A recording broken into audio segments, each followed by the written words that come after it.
at the conference. And so we're kicking that off today. And I'm so excited to welcome my first guest, Miss Laura Sheppard. Welcome to the podcast, Laura. Oh, thank you so much. It's so great to be here. Whoopsie daisies. We'll just keep rolling, okay? I forgot I had my YouTube link open, and so that was part of it was giving me feedback of what I was saying. So, but we'll just keep Oh. going. It'll be fine. We can edit it. So, welcome to the podcast, Laura. Thank you so much. I'm glad to be here. Yes. So Laura is going to be sharing like three times at the conference over the span of the weekend. And so she's obviously very amazing to be speaking three different times. But today we're going to talk about her session, and it's called Schooling Multiple Children.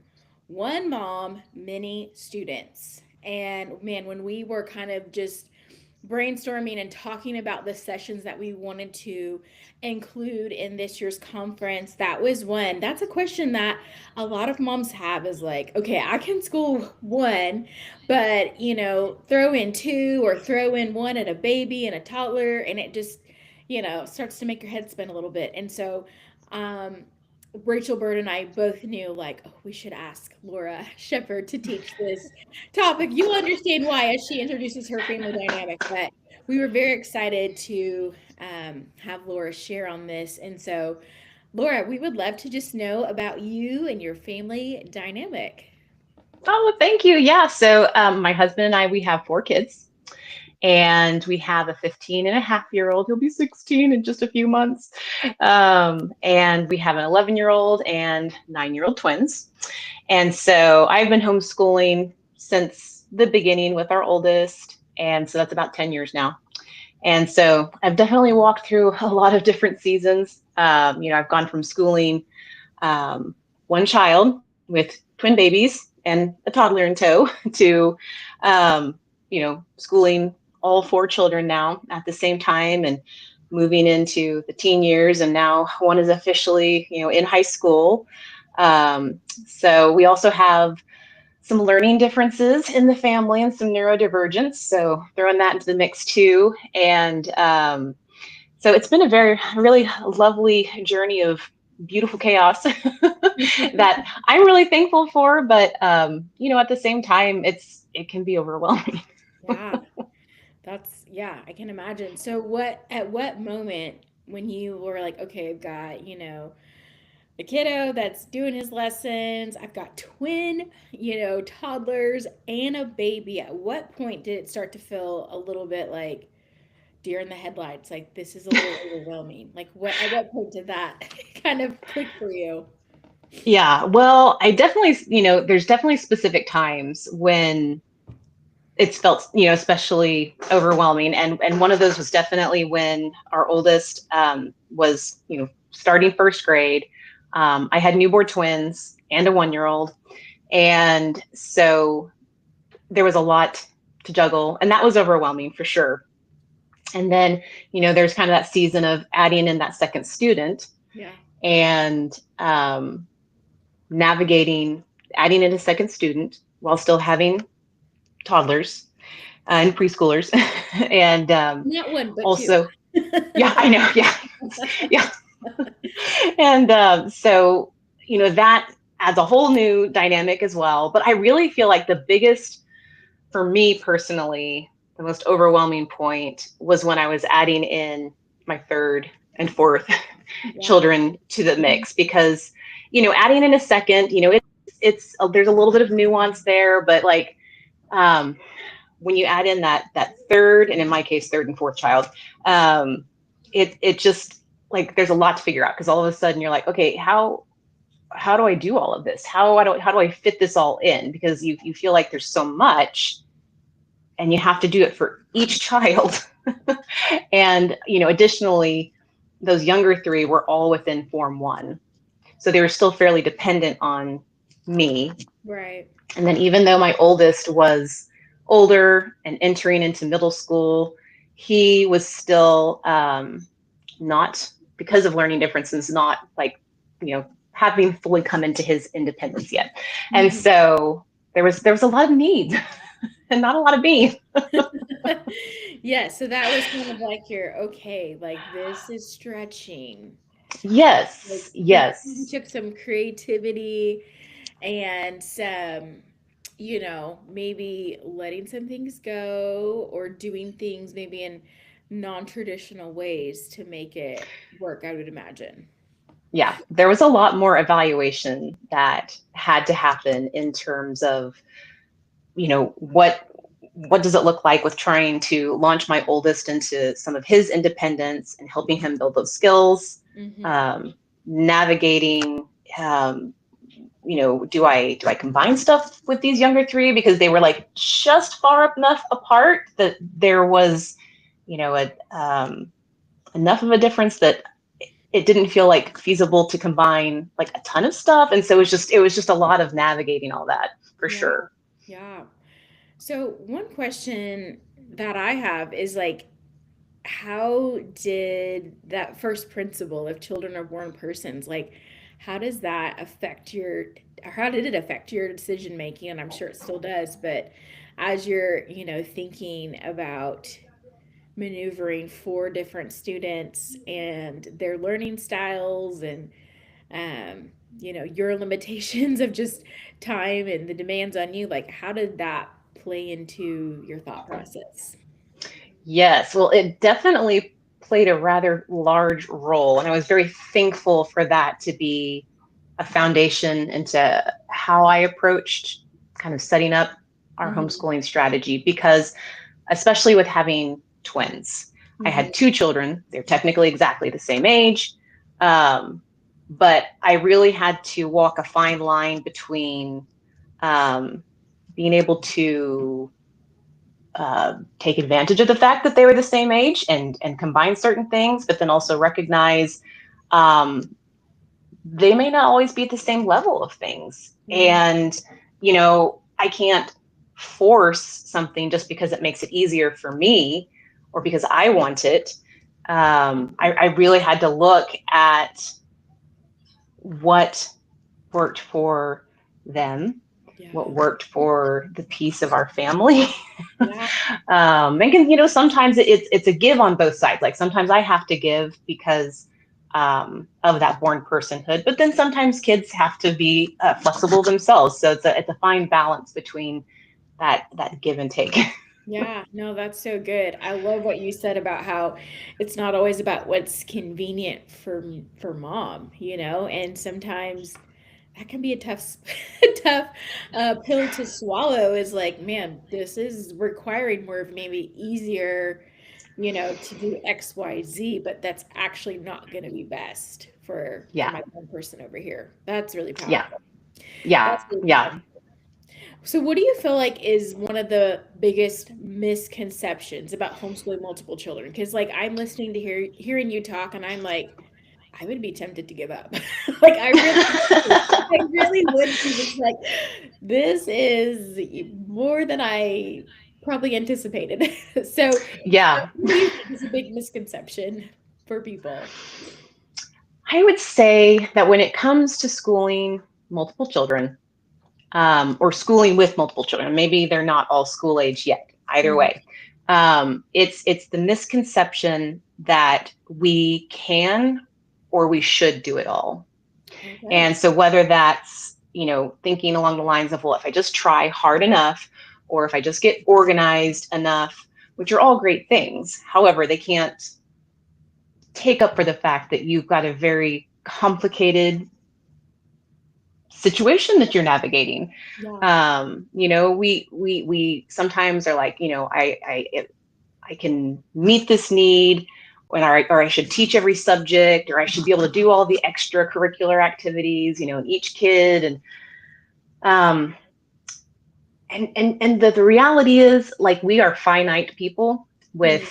finite energy and time and Yeah. resources, Hmm. and so I think it's really important to take that into account when we are approaching our homeschooling, because you know if we don't, we end up building like a homeschool that looks good on paper or in our heads, but isn't really like sustainable for our real life.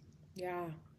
That's really good. Man, That is so helpful. And I know also someone like me would be like, have a problem with like having to let some things go because it's like, well, I want to, yeah, I want to do it all, but It it's good is. to realize that there's limitations on ourselves and on our family and how that can like big picture Yeah. affect our Yeah. family. And so Yeah. Absolutely. that is huge.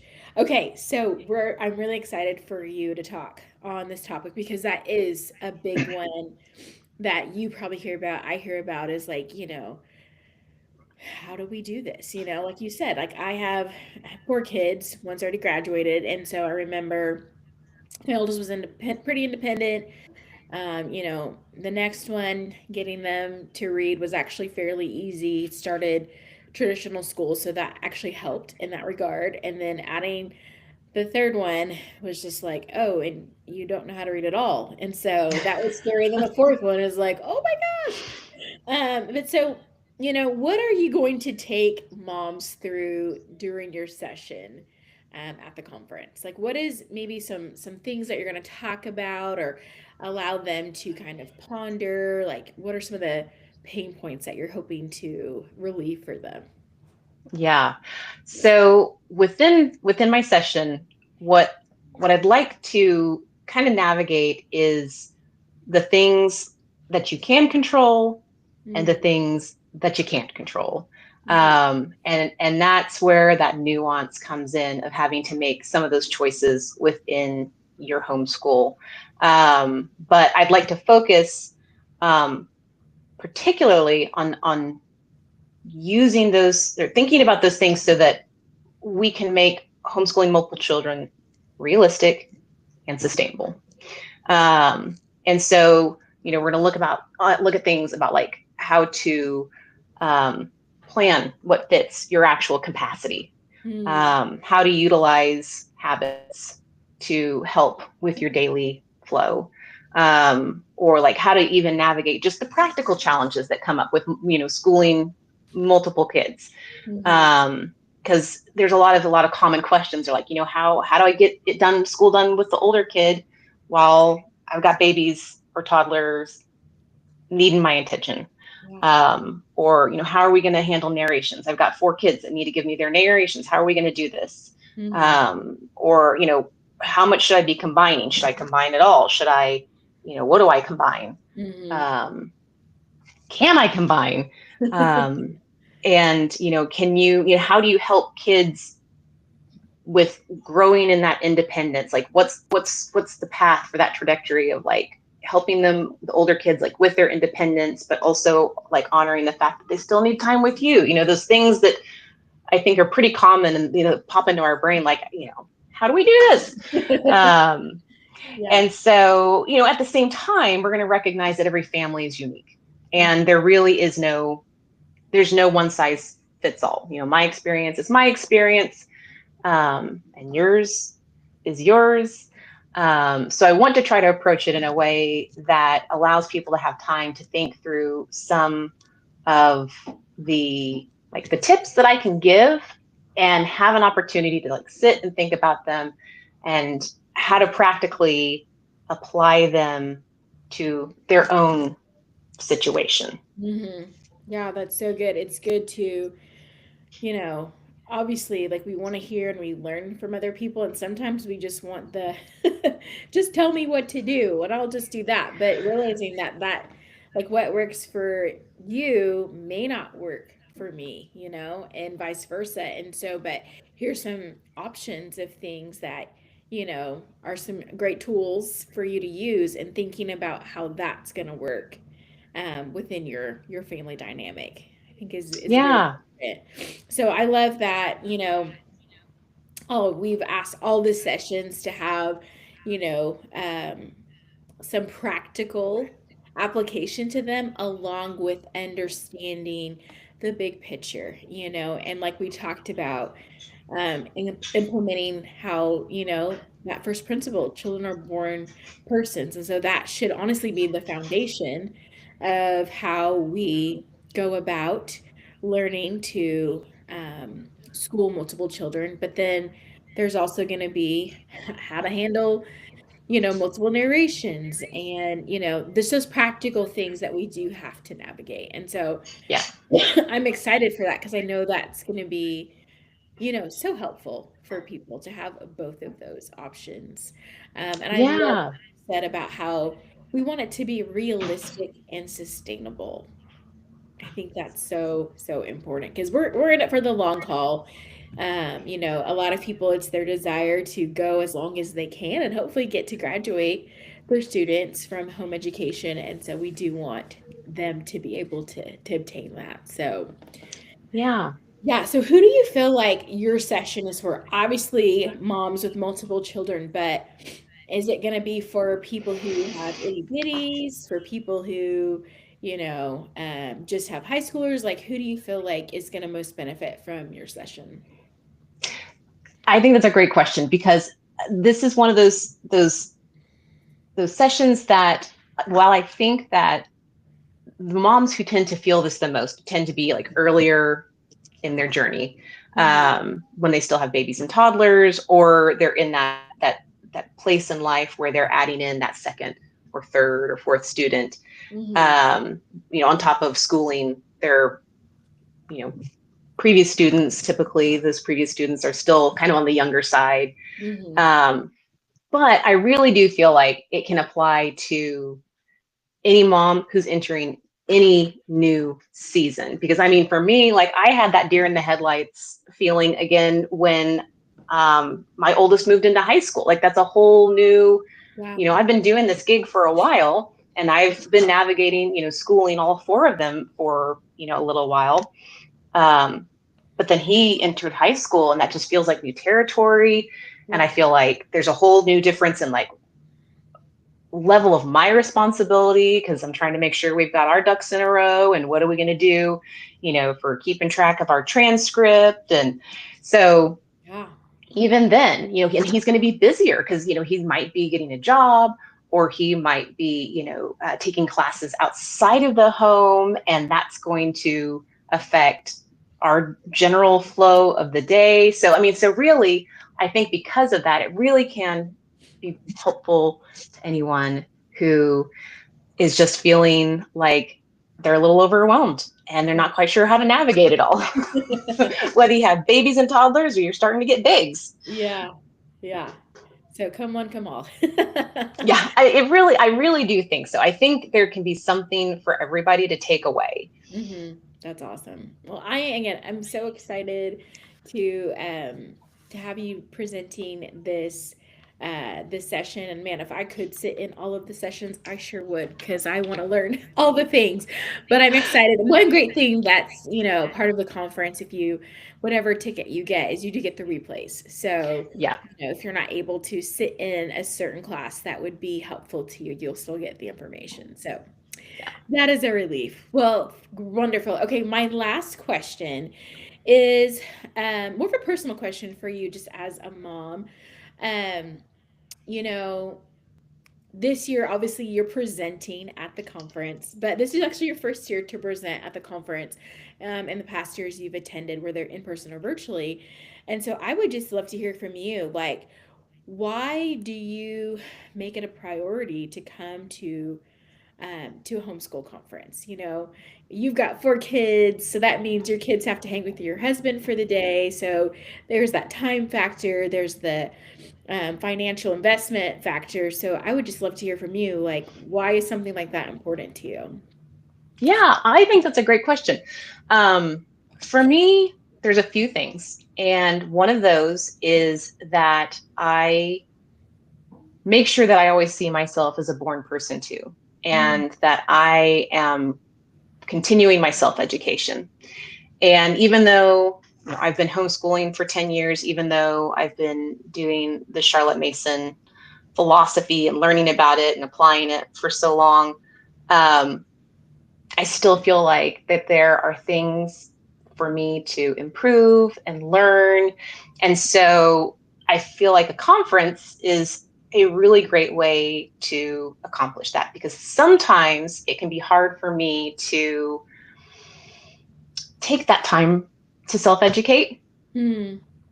And so I think a conference is one of those things where you are forced into making sure you have specific focused time to work on that self education. Yeah. And then you're getting to hear from people who have had previous experience and gain Mhm. from their knowledge and their wisdom. Um, and so I appreciate that aspect of the kind of almost accountability that you get from going to a conference. Yeah. It, That's it makes you sit down, it makes you listen, it makes you think, it makes you ponder. yeah. And so that also leads to, I feel like, the inspiration aspect of Mhm. going to a conference. I can't help but feel a little bit more rejuvenated and inspired, because I have heard from the wisdom of others, and I've been able to kind of, in the third aspect of why, is that fellowship that I get to have Mhm. with other people who are on this journey with me. Yeah. And so those are kind of the main things. And yeah, it's a time investment. There's a financial investment. Um, but like I invest time and money into my kids, and as their educator, I feel like they're a part of that should also be an investment of time and money into my own self education. Yeah, no, that's So good. Yeah. I heard someone say just like if, you know, um, I went to a school and taught, at a school, like there's teacher development days, and so this is just part of that process of teacher yep. development days. And I was like, "Oh, I really like that. I'm gonna use that again." So awesome. Okay, and what has been your favorite part of the Charlotte Mason Enrichment Conference? mm, I mean, there have always been such great speakers, in the past, getting to hear like Cindy Rollins, and getting to hear, some of these, names that we are familiar with, but then also getting to, hear from fellow moms who've kind of been around, have had the Mhm. experience. I got to attend, um, a session with, Melissa Mahan about the high school years, which was very helpful and encouraging. Like, she'd been there before, and she had such like practical advice, and I really enjoyed that session. Um, and then I would say I just love the fellowship. I love the time. It's really special when we're all like singing together, or when we take the time to like pray together. Um, because I do feel like sometimes we have a hard time as moms investing like in our hearts and our souls. Yeah. And so, um it's just refreshing and life-giving to be among some like-minded people who are on the same journey, and we just want to be there for each other and encourage each other. I mean, for me, that's, a really Yeah. big plus.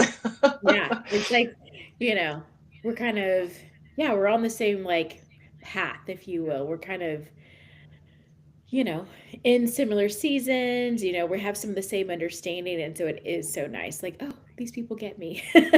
I'm not alone. I'm not the only one." So, yay. Well, Laura, we're so excited again to have you as a presenter.